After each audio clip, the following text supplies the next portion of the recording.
Press the bell icon on the YouTube app and never miss another update.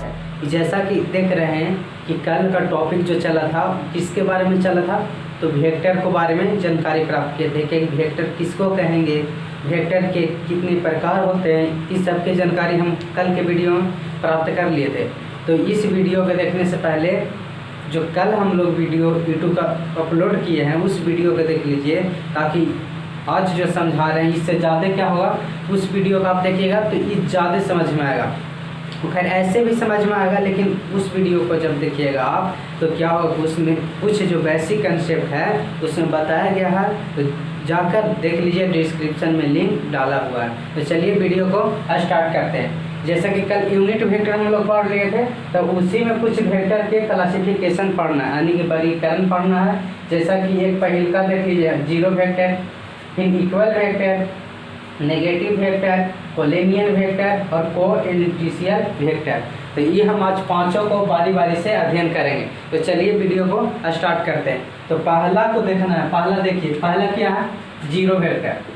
जो पहला जो कह रहा है वो शून्य वेक्टर यानी जीरो वेक्टर। तो जीरो वेक्टर किसको कहेंगे? जीरो का मतलब क्या होता है?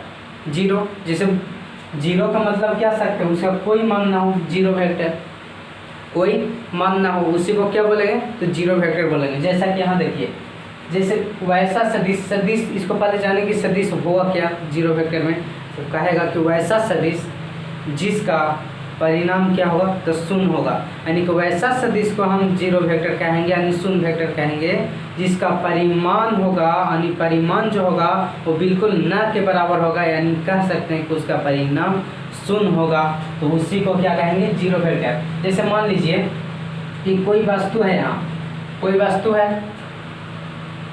कोई वस्तु रखा हुआ है यहाँ, और ये जो वस्तु है, ये वस्तु जो दोनों वस्तु क्या है, जैसे ए और बी, ए और एक दो वस्तु है, जैसे ए और एक बी एक वस्तु है, ठीक।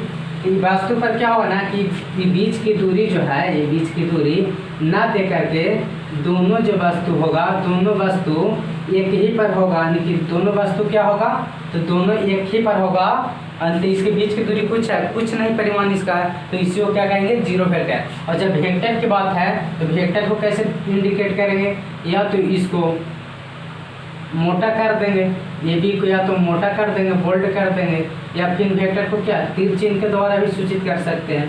तो तीर चिन्ह के द्वारा भी हम क्या कर सकते हैं, तो वेक्टर को सूचित कर सकते हैं, यानी हम कह सकते हैं जीरो वेक्टर को कि वैसा वेक्टर यानी वैसा सदिश जिसका परिणाम क्या हो, परिमाण जो उसका हो, परिमाण वो क्या हो, शून्य हो, यानी कि एक ही बिंदु पर दोनों स्थित रहेगा, तो इसके बीच की दूरी कोई है, बीच की दूरी बिल्कुल ना के बराबर है, यानी जीरो है, तो इसी को क्या कहेंगे, तो जीरो वेक्टर। और वेक्टर को इंडिकेट किससे, तीर चिन्ह से या बोल्ड करके किया जाता है। ये तो समझ में आ गया। इसके बाद दूसरा में क्या है, जीरो वेक्टर तो समझ में आ गया, दूसरा में क्या है, इक्वल वेक्टर। अब इक्वल का मतलब समझिए, इक्वल मतलब क्या होता है, बराबर। इक्वल मतलब क्या होता है, बराबर होगा, तो जिसका परिणाम भी बराबर होगा और डायरेक्शन ही बराबर होगा, जिसका परिणाम भी बराबर होगा और डायरेक्शन ही बराबर होगा, तो इसको क्या कहेंगे, तो इक्वल वेक्टर कहेंगे। तो समझिए इक्वल वेक्टर क्या है।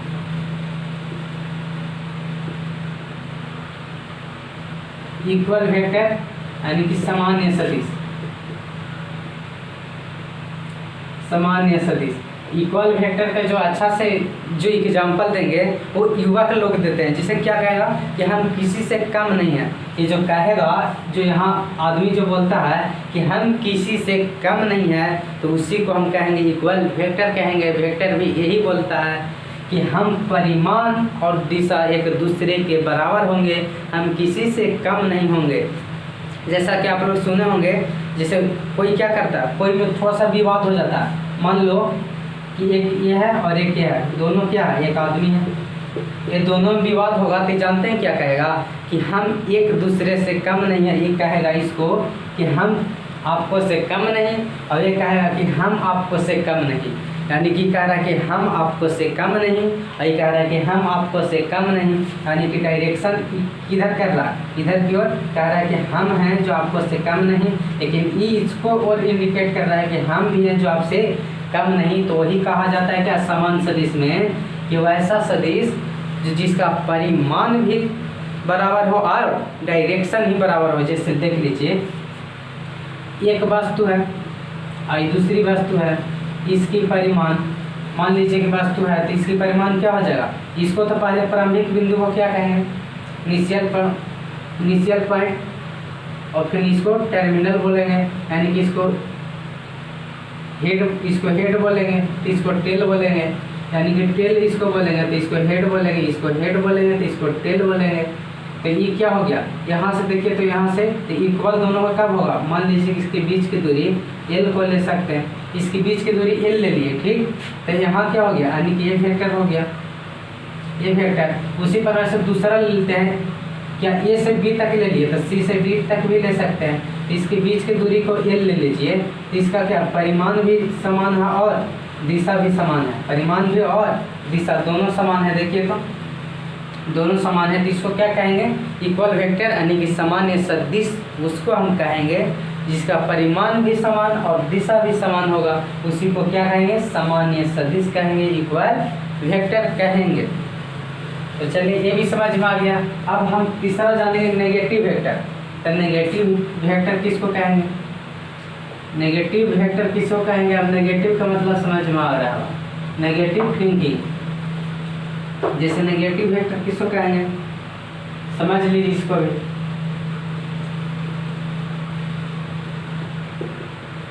नेगेटिव वेक्टर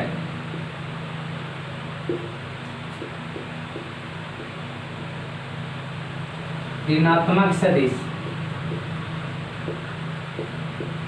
तो ये किसको कहें, नेगेटिव का मतलब समझ में आ रहा है, ऑपोजिट, उसको उल्टा भी बोल सकते हैं, जो प्लस में हो क्या होगा, माइनस में हो जाएगा, इसी को क्या कहेंगे, नेगेटिव वेक्टर। और नेगेटिव का मतलब क्या होता है, माइनस।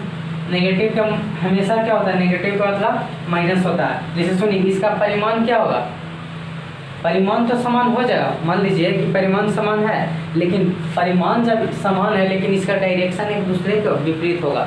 डायरेक्शन क्या करेगा कि एक दूसरे के अपोजिट होगा, यानी कि माइनस में हो। जैसे इसको देखिए, एक वस्तु और एक वस्तु, इसके बीच की दूरी मान लो कि एल है, इसका परिमाण ठीक है, इसका परिमाण मान सकते हैं कि सही है, लेकिन इसका डायरेक्शन विपरीत होगा। कैसे होगा, तो यहाँ से देख लीजिए, ए और ए बी हो जाएगा, इसका डायरेक्शन, एक डायरेक्शन इधर की ओर जा रहा है और एक डायरेक्शन है ना जो इधर की ओर आ रहा है। देखिए दोनों वस्तु क्या है, ए और बी ही है दोनों वस्तु, और यहाँ भी क्या है, ए और बी है, लेकिन इसकी डायरेक्शन क्या है, इसके ऑपोजिट क्या है, उल्टा है, और इसके ऑपोजिट ये भी क्या है, उल्टा है, यानी कि एक दूसरे के क्या है डायरेक्शन, यानी कि दिशा एक दूसरे क्या है, दिशा एक दूसरे के विपरीत है, यानी कि हम कह सकते हैं कि ए बी क्या हो जाएगा, ए बी का मैग्नीट्यूड माइनस में हो जाएगा, ए बी का मैग्नीट्यूड क्या होगा, माइनस में हो जाएगा, यानी कि ए बी मैग्नीट्यूड का वेक्टर क्या हो जाएगा, माइनस में हो जाएगा। यहाँ सी और डी रहता, यहाँ सी और डी रहता, तो यहाँ क्या होता है, सी और डी होता, जैसे होता कि माइनस सी और डी हो जाता, इसका मैग्नीट्यूड हो जाता माइनस में होता। माइनस में क्यों होता, क्योंकि नेगेटिव का चिन्ह हमेशा क्या होता है, माइनस में होता है। नेगेटिव उसको कहेंगे जो हमेशा क्या नेगेटिव थिंकिंग रखता है, उसको क्या कहेंगे, माइनस सी। तो ये नेगेटिव ऋणात्मक सदिश समझ में आ गया।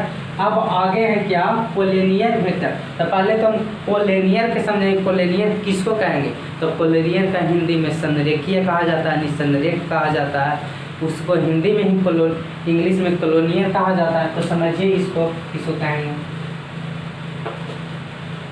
कोलिनियर।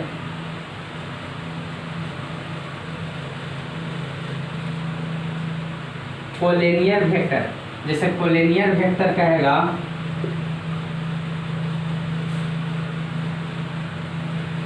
कोलिनियर वेक्टर, इसको हिंदी में क्या कहें, संरेखीय। संरेखीय क्या, सदिश। संरेखीय क्या कहा जाएगा, तो इसको सदिश से कहा जाएगा। जैसे इसको समझ लीजिए कि वैसा सदिश, यानी कि दो या दो से अधिक सदिशों का एक संरेखीय सदिश कहा जाता है, यानी कि दो या दो से अधिक सदिशों का अध्ययन हम करेंगे तो उसको संरेखीय सदिश कहा जाएगा। और दो का मतलब समझ रहे हैं, 2 या 2 से अधिक मतलब तीनों ही बात हो रहा है, 2 से अधिक यानी 3 को, 4 को, 5 के, 6 के, 7 के, 8 के, यानी जितना करना है क्या आएगा तो वो संरेखीय आ जाएगा। संरेखीय का मतलब क्या है, एक स्ट्रेट लाइन होगा, स्ट्रेट लाइन का मतलब सीधा होगा, इस संरेखीय हो गया। मान लीजिए कि ये वेक्टर है, ठीक, यहाँ से क्या है ए वेक्टर, तो यहाँ वेक्टर को इंडिकेट किससे करेगा, तीर चिन्ह के द्वारा या बोल्ट के द्वारा भी इंडिकेट किया जाता है। तो एक तो हो गया, लेकिन 2 या 2 से अधिक यानी कि 2 या 2 से अधिक ले सकते हैं। तो मान लीजिए कि एक ये है, तो ये क्या होगा बी हो जाएगा, तो इसका वेक्टर क्या हो जाएगा बी हो जाएगा। और एक क्या है यानी कि सी है, तो इसका वेक्टर क्या होगा सी हो जाएगा। और एक क्या है कि डी है, तो इसका वेक्टर क्या हो जाएगा, इसका वेक्टर भी क्या हो जाएगा डी हो जाएगा। आप समझिए कि एक क्या इधर की ओर जा रहा है, इंडिकेट किधर की ओर कर रहा है, ये जो इंडिकेट कर रहा है एरो, ये डायरेक्शन को सूचित करता है, ये हमेशा डायरेक्शन को सूचित करता है, डायरेक्शन यानी दिशा को सूचित करता है। तो एरो हमेशा दिशा की सूचित करता है। और मैग्नीट्यूड उसकी भार को प्रदर्शित करता है, उसकी भार कितना है, वजन कितना है, उसको इंडिकेट कौन करेगा, तो करता है वो कौन, तो उसकी परिमाण करता है, उसको इंडिकेट भार का। लेकिन जो एरो चिन्ह होता है, जो एरो चिन्ह वो हमेशा तीर चिन्ह जो होता है वो क्या दिशा का क्या करता है, इंडिकेट करता है, यानी डायरेक्शन का इंडिकेट करता है। तो कोलिनियर वेक्टर का मतलब संरेखीय, तो संरेखीय का मतलब क्या, स्ट्रेट लाइन, स्ट्रेट लाइन। तो 2 या 2 से अधिक सदिशों का एक संरेख सदिश कहा जाता है। तो 2 या 2 से अधिक ना है, देखिए तो यहाँ 1 हो गया, 2 हो गया, 3 हो गया, और 4 हो गया, यानी 4 है ना, जिसे इसको हम कह सकते हैं एक स्ट्रेट लाइन में, इसको स्ट्रेट लाइन के एक ले लेते हैं, ठीक। और इसको में देखिए तो क्या क्या है ए बी सी।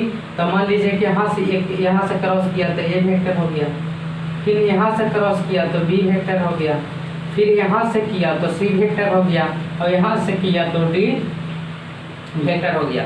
आप समझिए डी वेक्टर हो गया, ये क्या एरो हो गया। जैसे देखिए तो ए बी सी डी है, तो सबको क्या एक सीधी लाइन है, तो सबको एक सीधी लाइन 4 को न लिखकर उसको क्या एक सीधी लाइन लिख दे। जैसे देखिए कोई चीज़ बार बार आता है तो उसको क्या कॉमन ले लिया जाता है, जैसे 2 रहेगा प्लस के 2 रहेगा, प्लस के 2 रहेगा, और इधर 1 रहेगा, तो हम लोग क्या करते हैं इसको कॉमन जैसे ले लेते हैं, बाहर क्या एक से निकाल देते हैं और x प्लस 1 ऐसे लिख देते हैं। तो ये क्या होता है कॉमन ले लेते हैं, एक कॉमन ले लेते हैं, क्यों, क्योंकि यहाँ भी एक से तो एक कॉमन लेने में आसान हो जाता है।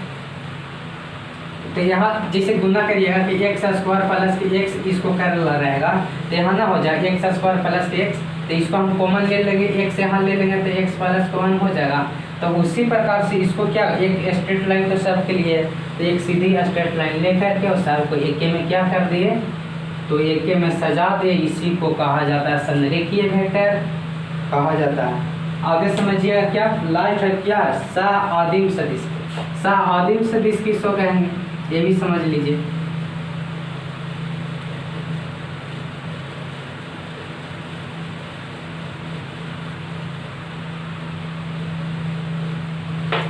सह-आदिम सदिश किसको कहेंगे, तो सह-आदिम सदिश भी उसको कहेंगे, सह-आदिम सदिश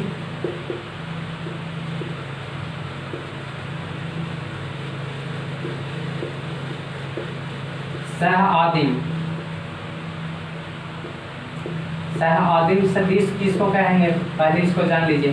तो सह-आदिम सदिश भी हम किसको कहेंगे, तो किसको कहेंगे 2 या 2 से अधिक सदिशों को हम सह-आदिम सदिश कहेंगे, और उसी को क्या कहेंगे कि संरेखीय सदिश।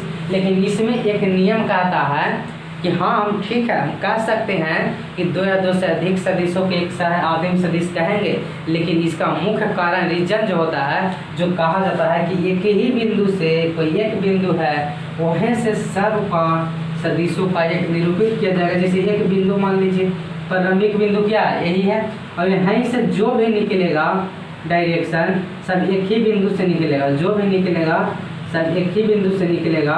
तो इसमें क्या इंडिकेट करता है, उसमें कोई इंडिकेट था नहीं, एक संरेखीय था, लेकिन इसमें कह रहा है कि एक ही बिंदु से जो निकलेगा उसी को क्या कहेंगे सह-आदिम कहेंगे, सह-आदिम कहेंगे।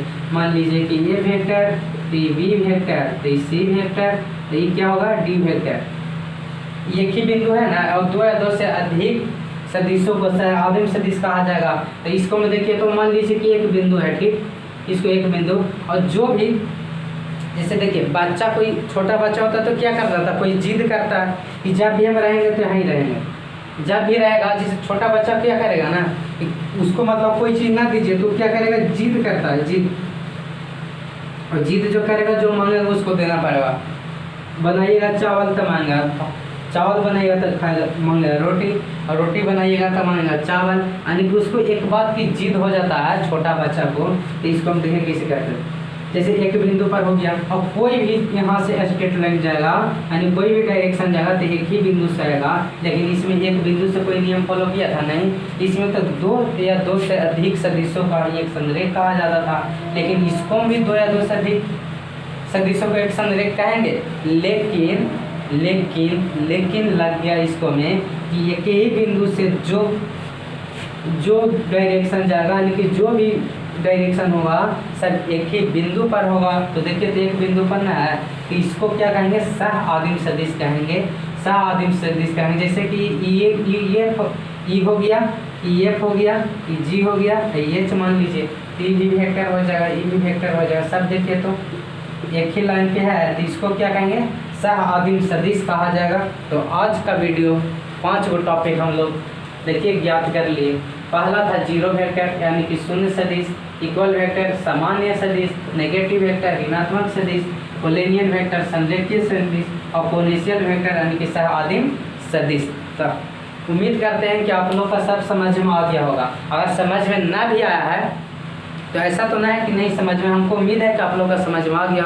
समझ में ना आया तो वीडियो का हल्का पॉज कर लीजिए, यानी कि वीडियो का हल्का पीछे करके आप देख सकते हैं। तो चलिए आज का वीडियो यहीं तक, फिर से एक नई वीडियो में मिलते हैं, यानी वेक्टर से ही रिलेटेड रहेगा। उसमें हम आपको बताएंगे क्या, तो उसमें बताएंगे कि दो सदिशों को कैसे जोड़ेंगे, दो सदिशों को गुणना कैसे करेंगे, दो सदिशों को भागा कैसे करेंगे, उसके बारे में हम क्या करेंगे, जानकारी प्राप्त करेंगे। तो अगली वीडियो के लिए आप तब तक इंतज़ार करें। तब तक के लिए जय हिंद, जय भारत।